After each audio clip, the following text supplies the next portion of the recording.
Hello, bienvenue sur ma chaîne YouTube. Donc aujourd'hui nous allons faire ensemble une page d'art journal, un petit peu comme la précédente. En fait, elle se place en continuité. Donc ceux qui me suivent notamment sur Instagram, alors je vous redonne mon Instagram, c'est Julia Scrap sans majuscule et en un seul mot. Et j'ai publié plusieurs pages.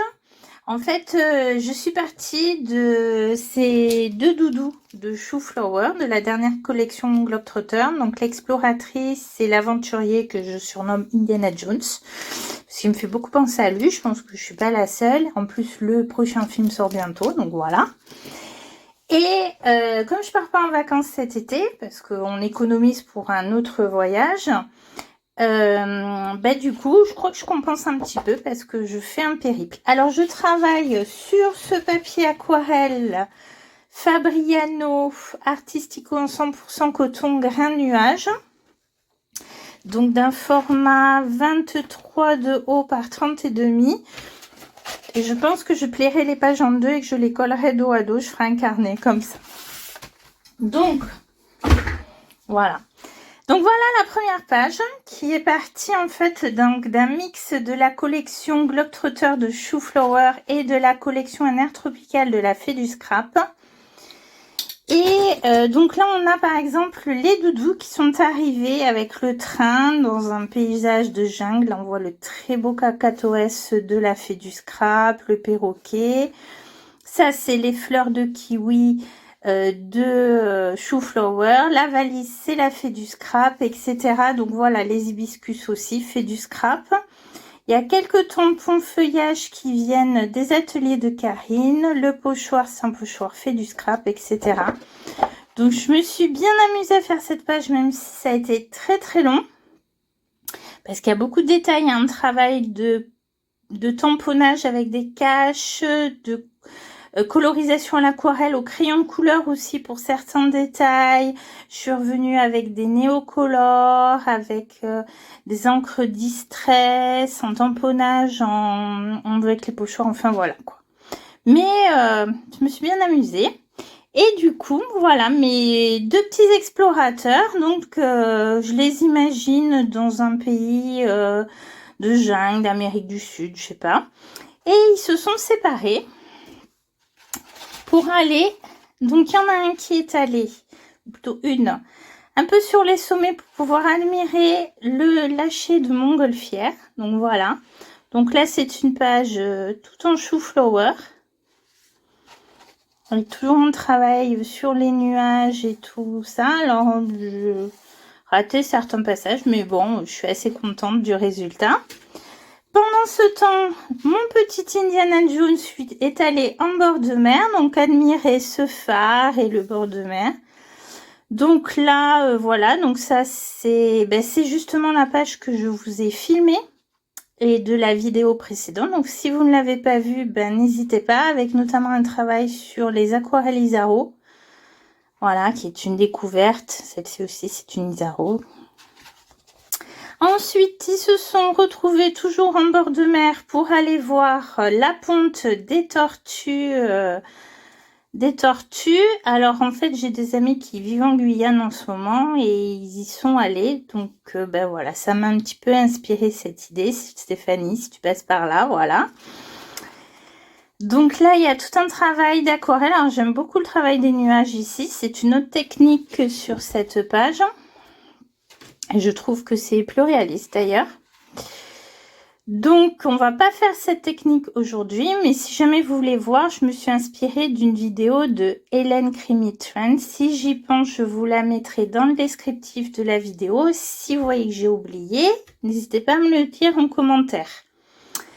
Et donc ici, on a toujours le bananier de la Fée du Scrap, les fleurs tropicales, les différentes planches, et voilà.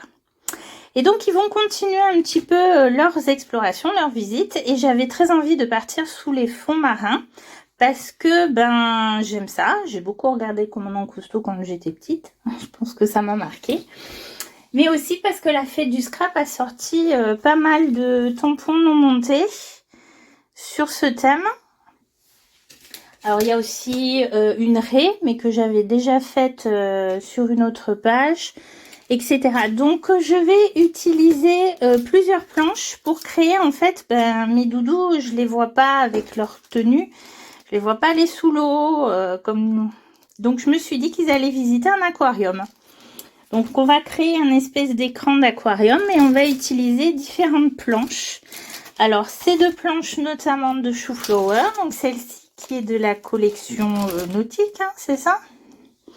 Quoi je trouve? Oui. Où je vais surtout utiliser, je pense, les algues.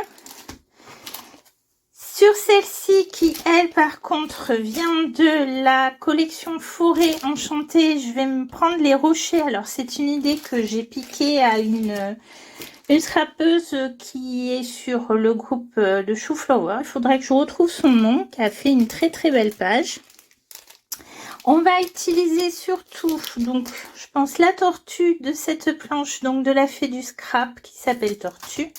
Et puis, vous voyez ici, il y a une raie, il y a des coquillages superbes, donc de la planche raie. Et puis, pour compléter, certainement le petit poisson de cette planche de Odland Create, histoire d'avoir une taille un petit peu différente. La petite dame ici de cette planche de la collection Victoria Street qui s'appelle La Gare pour faire une visiteuse. Excusez-moi. Je prendrai également ce panneau visite de la planche Le Train de la collection Globetrotter de Chou-Flower, etc., etc. J'ai aussi sorti cette planche de la collection nautique parce que c'est vrai qu'elle apporte pas mal d'algues. Mais c'est un tampon Kling, alors ça risque d'être un peu compliqué de tamponner, on va voir. On va voir, on va voir. Et j'ai également sorti, mais alors là vous n'allez pas bien voir à quoi ça ressemble. Ceci, c'est une sorte d'algue aussi de Saga Post Scrap qui fait partie des kits mensuels. Et ça c'est le kit de... Alors, au mois de mai, on a eu des trèfles, donc ça doit être le mois d'avril. Je voulais mettre la jolie sirène, mais bon, finalement, même si la page est grande, elle se remplit très vite. Et puis, on utilisera également un masque de la fée du scrap, mais je vous en parlerai le moment venu. Donc là, dans un premier temps, je vais vous montrer la technique du cache, mais alors pas sur tout ce que je vais tamponner, sinon la vidéo serait trop longue. Je vous montrerai un tout petit peu de colorisation, mais après ce sera en accéléré en musique. Parce que, en fait, une fois qu'on a vu une étape, c'est toujours un petit peu pareil. Hein, donc voilà. Et puis, je vous reprendrai pour une autre partie. On va faire un effet de reflet de piscine. Enfin, vous verrez, j'ai ça en tête. J'espère que je vais y arriver. Parce que des fois, entre ce qu'on a en tête et ce qu'on arrive à faire, ce n'est pas évident. Allez, j'arrête de bavarder. Et je vous montre tout ça. Alors, comme je veux faire un aquarium, les aquariums géants, donc d'abord je vais tracer une sorte de cadre qui imite en fait un petit peu la vitre de l'aquarium. Donc très simple, hein, vous tracez différents cadres et puis je ferai des dérivés. Donc là je vous en ai dessiné deux pour vous donner une petite idée, petit aperçu de ce que j'ai en tête, mais on verra surtout à la fin. Alors, je voulais vous montrer la technique du cache de façon un petit peu plus longue. Et puis, je me suis plantée dans mon... Comment dire? Dans mes enregistrements en appuyant. Mais enfin, vous allez voir un petit peu. Donc là, j'avais fixé ma page sur un support rigide. Mais je l'ai enlevé en gardant le masking tape autour. Puisque sur les autres pages, j'ai fait une sorte de cadre blanc. J'utilise un tapis de mousse pour tamponner et là je vais faire mon premier tamponnage, donc les rochers. Il faut voir en fait dans la technique du cache, il faut toujours que vous réfléchissiez d'abord en plaçant vos différents tampons pour savoir lequel va venir devant et lequel se placera derrière. Parce qu'en fait ce que vous allez tamponner en premier, c'est ce qui va être entier comme tampon et au fur et à mesure que vous allez derrière... vous mettez des caches et des caches. Vous allez un petit peu mieux comprendre après avec l'illustration. Donc là, je cache les bords avec du papier. Alors, c'est pas très évident parce que ça bouge. Je vous conseille peut-être de mettre plutôt un peu de masking tape. Voilà, et je tamponne mes rochers, pas tout à fait pareil. Ensuite, voilà mon cache qui j'avais déjà, donc sur du papier d'imprimante avec un masking tape enroulé derrière. Vous avez des post-it totalement collés sur toute leur surface, par exemple, ce que je vous conseille d'utiliser. Bon, moi, ce cache existait déjà, hein. Donc là, je vais tamponner ma première algue. Et en fait, ce que j'ai fait après, c'est que j'ai tamponné cette algue sur un papier très encollé, un papier Artemio que je ne vous conseille pas, donc je ne vais pas vous le mettre en référence parce que c'est vraiment galère. Et après, vous voyez, j'ai détouré et j'ai pu tamponner le petit poisson. Alors, il n'est pas super bien tamponné, il y a des parties, voilà, comme c'est un papier quand même texturé, c'est pas très évident, mais c'est des petits coups de crayon à finir. Donc, je voulais vous montrer un petit peu plus comment dire, le travail du cache, mais je me suis plantée en appuyant sur les vidéos. Bref, donc tout ce qui est mal tamponné, pas de problème, ça peut se redessiner, c'est pas un souci. J'ai utilisé, donc là, je vous montre des planches de tampons supplémentaires pour apporter un petit peu plus de variété. Vous voyez, celui-là, j'ai essayé de le tamponner à part puisqu'il y a des éléments que je vais venir quand même détourer, c'est mes personnages. Mais là encore, sur le papier texturé, c'est mal tamponné, le noir. C'est pas grave, je vais le redessiner. Il est suffisamment tamponné. Et le petit doudou, en fait, je vais lui changer son expression. Donc, quand je l'ai tamponné, j'ai mis du masking tape sur la bouche et le nez. J'ai mis mon encre et j'ai enlevé mon masking tape. Et ensuite, j'ai tamponné. Donc voilà, quand on enlève le cache, un petit peu ce que ça donne là. Vous voyez à droite, donc on a les rochers au premier plan, les algues qui viennent se placer plus ou moins derrière. Et encore derrière le poisson, puisque j'ai protégé mon algue. Donc c'est un jeu de cache et de superposition. C'est un jeu d'entraînement aussi. Donc n'hésitez pas à en faire encore et encore. Là je vous montre que j'ai un petit peu dépassé sur certains tampons qui sont mal tamponnés. Mais ça c'est pareil, ça se corrige. Vous allez le voir au fur et à mesure. Alors, je pense que la vidéo suivante, là, je vous montre que j'ai redessiné l'expression de mon doudou. Vous voyez, c'est très simple. Un triangle pour le nez et un ovale pour la bouche, pour faire qu'il est ébahi. Voilà. Donc, j'essaierai quand même de vous montrer, sans me tromper en enregistrant un petit peu mieux la technique du cache. Et là, on va travailler un peu la colorisation. Donc, on va commencer par quelque chose de simple, les rochers. Alors, je vais d'abord coloriser absolument tous les motifs de la page avant de faire le fond. Donc, j'hésitais entre faire un mélange entre du gris de Pain et du noir d'ivoire. J'ai hésité aussi avec le bleu boréal de Isaro. Et finalement, je vais utiliser que le gris de Pain de Sennelier dans un premier temps. Donc, ce qu'on fait, c'est qu'on prépare sa couleur sur sa palette, bien intense. Et ensuite, avec un pinceau bien propre, donc en fait, j'ai deux pots. Un pot pour rincer et un pot pour prendre de l'eau propre, parce que au fur et à mesure, votre eau va se gorger des différentes couleurs. Et en fait, elle va se salir. Et si elle est sale, elle va forcément teinter vos couleurs, surtout si elles sont claires. Donc voilà, l'importance d'avoir deux pots, ce que je ne faisais pas avant, mais depuis que je suis allée à la Crop Scrap Aquarelle, je le fais. Donc j'ai d'abord venu prendre un tout petit peu de pigment. Je mets une première couche très claire et ensuite je viens prendre un peu plus de pigment que je place.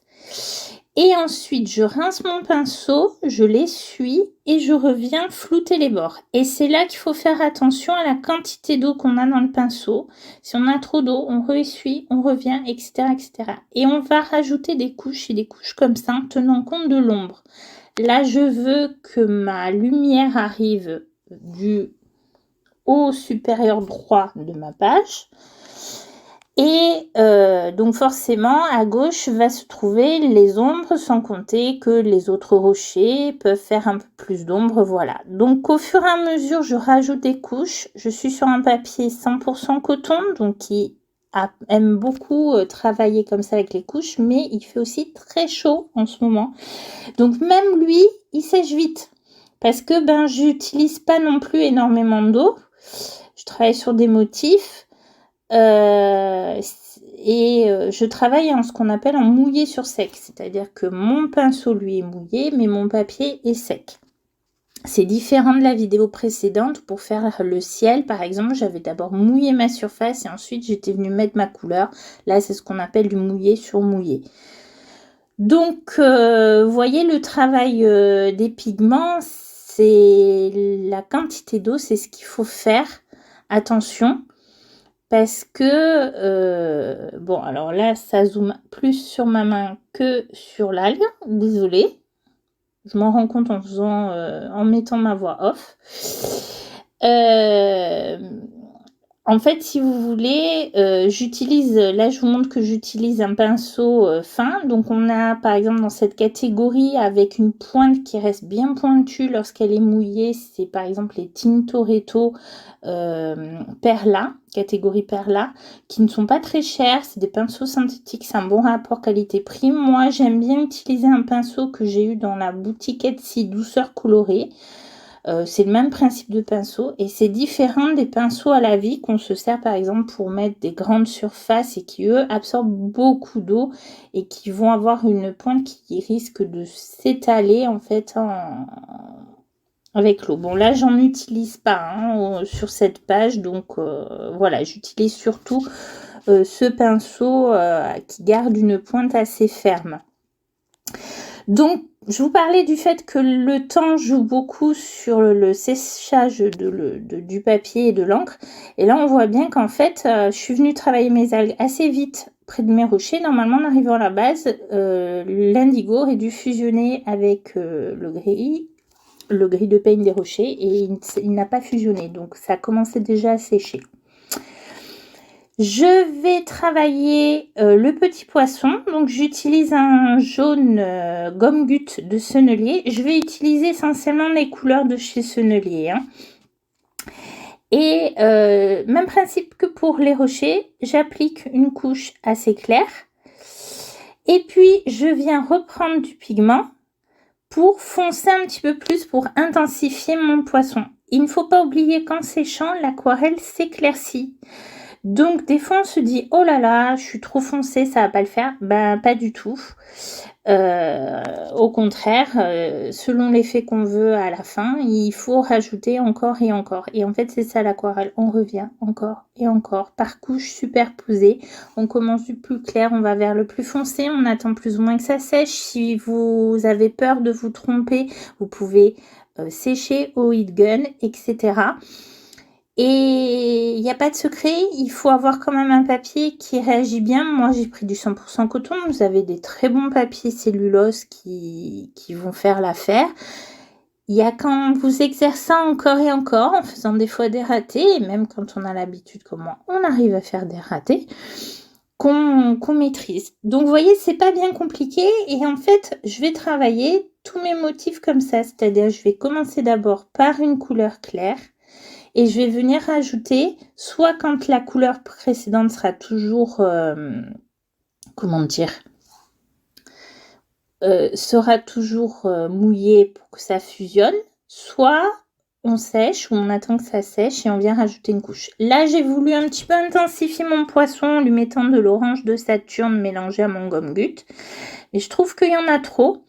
Donc, en fait, je viens rincer mon pinceau, je l'essuie bien. Et là, avec un pinceau pratiquement sec, je viens enlever un petit peu de ce orange pour que ce soit moins uniforme, en fait. Voilà. Et encore, j'ai pas réussi autant que ce que j'avais en tête. Mais voilà. Alors, je sais pas trop ce que je voulais vous montrer. Ah si, c'est parce que j'utilisais un petit peu mon papier. Des fois, quand on fait des mélanges de couleurs, il faut mieux le tester à côté sur un papier de brouillon. Donc, je l'ai fait là où j'avais tamponné les personnages à détourer. C'est une chute. Donc, vous voyez là, ben, je reviens encore. Parce qu'en séchant, ça s'éclaircit. L'effet est sympa, mais il n'est pas aussi intense que ce que je souhaite. Donc, je suis venue et cette fois, je crois que j'ai fait un petit mélange en fait. J'ai mis un peu de bitume dans mon gris paint. Le bitume est un marron quand même assez foncé et ça va apporter un petit peu de variété. Vous voyez, au lieu d'être uniquement dans du gris, je vais avoir un gris un peu marron verdâtre, mais tout en étant très subtil. Et c'est cet apport d'une autre couleur qui va apporter du relief à mes rochers, à faire un certain effet. Et donc, on continue comme ça au fur et à mesure. Évidemment, avant de faire les algues qui viennent devant le poisson, j'attends quand même que mon poisson soit sec, sinon il y a un gros risque quand même que votre couleur bleue vienne se mélanger au jaune. Et le bleu et le jaune, ça fait du vert et c'est pas forcément ce que je veux. J'aurais pu faire un poisson vert, mais non. Là, j'ai mis un petit peu de marron dans mon mélange jaune-orangé pour faire des ombres. Peut-être un petit peu trop par rapport au poisson parce qu'au final, il va être plus terne que ce que je pensais. Je peux toujours venir l'éclairer avec des crayons aquarellables comme un Inktense jaune. Ce que je ne vais pas faire finalement parce que je ne veux pas trop saturer en couleur. Mais c'est une option. Et voilà. Et donc là, j'utilise un verre Nordman de chez Isaro. Pour faire ce poisson, je vais l'utiliser sur d'autres éléments, mais je vais surtout rester sur les senneliers. Et puis, ça va être le même principe que partout. Vous voyez quand même que j'avais redessiné certains tampons qui ne s'étaient pas bien tamponnés, comme la grande algue, etc. Et puis, là, je vais vous laisser en musique et je vous reprends surtout vers la fin pour ce qui est du plafond.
Donc tous mes personnages sont colorés et secs. Vous pouvez passer un coup de heat gun si vous voulez être sûr. J'ai voulu passer mon encre Distress mouillée. Je ne sais pas pourquoi, parce que forcément ça réactive l'aquarelle. Je n'ai pas colorié avec les Inktense.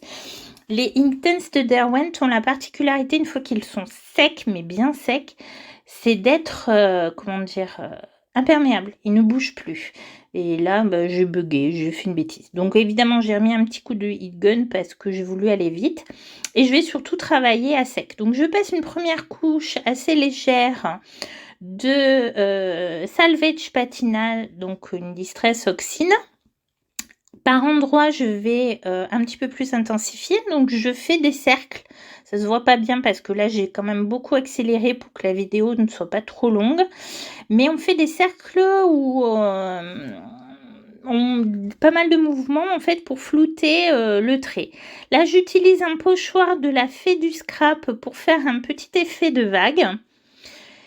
Et je vais utiliser ensuite ce masque de la dernière collection qui est le masque effet piscine, justement pour faire un effet de reflet là où se trouve le sommet de mon aquarium et d'où vient la lumière en fait. Là où se dirige justement la tortue. Et puis ensuite, je vais utiliser un Neocolor blanc, un Neocolor 2, que je ne vais pas aquareller, je vais l'utiliser comme un pastel sec en fait. Donc j'intensifie un petit peu les traits, puis je crée des sortes de zones de lumière. Donc je fais des traits sur... Là, vous voyez, je rajoute, en fait, j'éclaircis certains éléments, c'est-à-dire que je mets ma craie et je frotte avec mon doigt pour, en fait, la flouter un petit peu, comme si c'était un pastel, en fait. C'est une craie grasse, mais on peut la travailler ainsi. Donc, ça apporte un petit peu de lumière à mes différents éléments, notamment, par exemple, à l'algue qui était un petit peu trop rouge, orange, marron, à certains rochers que je ne trouvais pas aussi clairs que les autres, au coquillage. Et je vais revenir faire mes traits comme si la lumière traversait donc l'eau et venait se diffuser dans l'aquarium. Donc je pars du sommet, plutôt en restant sur la droite. J'ai voulu faire au centre, mais ce n'est pas aussi bien. Quitte à venir par-dessus un motif. Ensuite, avec ma Distress Oxide, je vais rajouter quelques petits poissons, sans trop forcer, sans trop les travailler, histoire en fait d'apporter un petit peu de relief à mon fond de page. Voilà, tout simplement, en contournant mes personnages. Évidemment, si j'avais mis des caches, j'aurais pu les mettre derrière, par exemple. Hein, là encore, même après avoir travaillé les couleurs, on peut revenir placer les caches. Ensuite, j'apporte d'autres touches de lumière avec un Posca blanc. Et puis,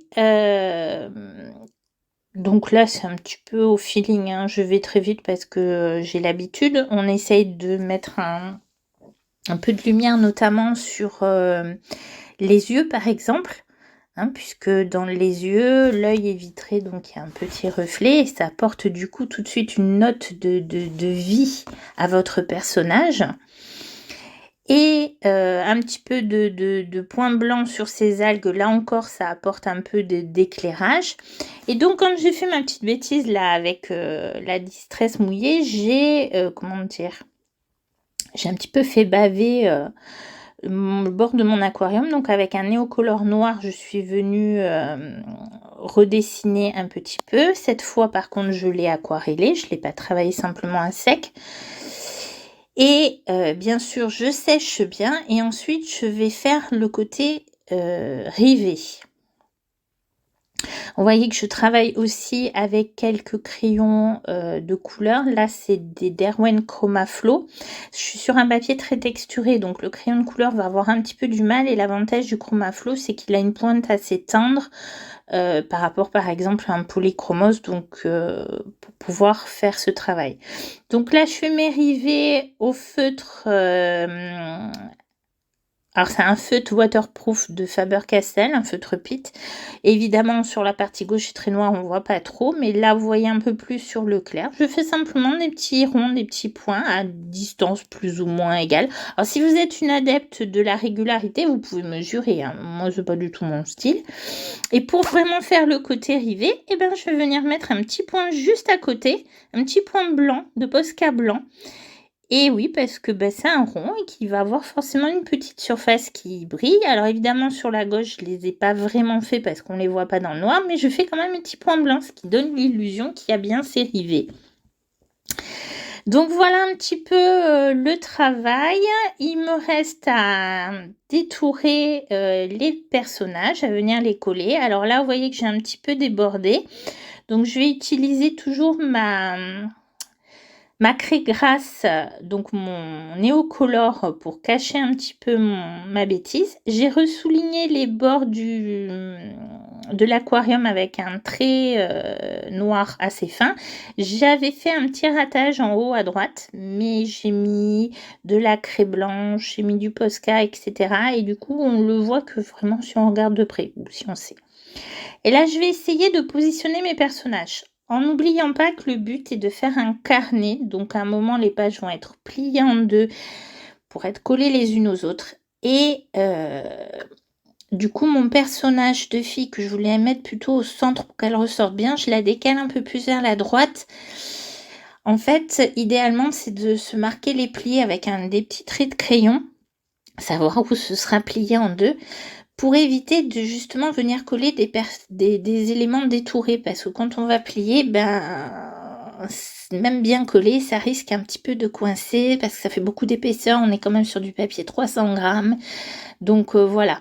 C'est aussi l'avantage de la technique du cache. Il n'y a pas ce genre d'épaisseur. Alors, je l'utilise pour deux raisons. Pour ça, justement, parce que ça va me permettre de plier. Et aussi parce que je suis un petit peu feignante et que j'aime pas trop détourer, surtout sur du papier 300 grammes. C'est vraiment une galère. Donc, voilà, c'est l'avantage. Une fois que vous avez fait votre cache, c'est vrai qu'il faut le détourer. Mais vous le gardez, vous le réutilisez autant de fois que vous voulez. Donc, voilà, c'est mon petit côté feignante. Donc là, je suis en train de vous expliquer un peu le principe. Et puis, je crois que j'ai fini. Je ne vais pas rajouter plus de texte. Voilà, je vous montre un petit peu les détails, les effets. Et puis, je vais vous laisser en photo parce que j'ai rien de plus à dire. Si j'ai oublié ou si vous avez des questions, n'hésitez pas à les poser en commentaire. J'y répondrai avec plaisir. Si la vidéo vous a plu, n'oubliez pas le petit pouce en l'air, de vous abonner à ma chaîne si ce n'est pas déjà fait, d'activer la cloche des notifications aussi pour ne rien manquer. Et puis, on se retrouve prochainement avec la suite des aventures des doudous. Au revoir.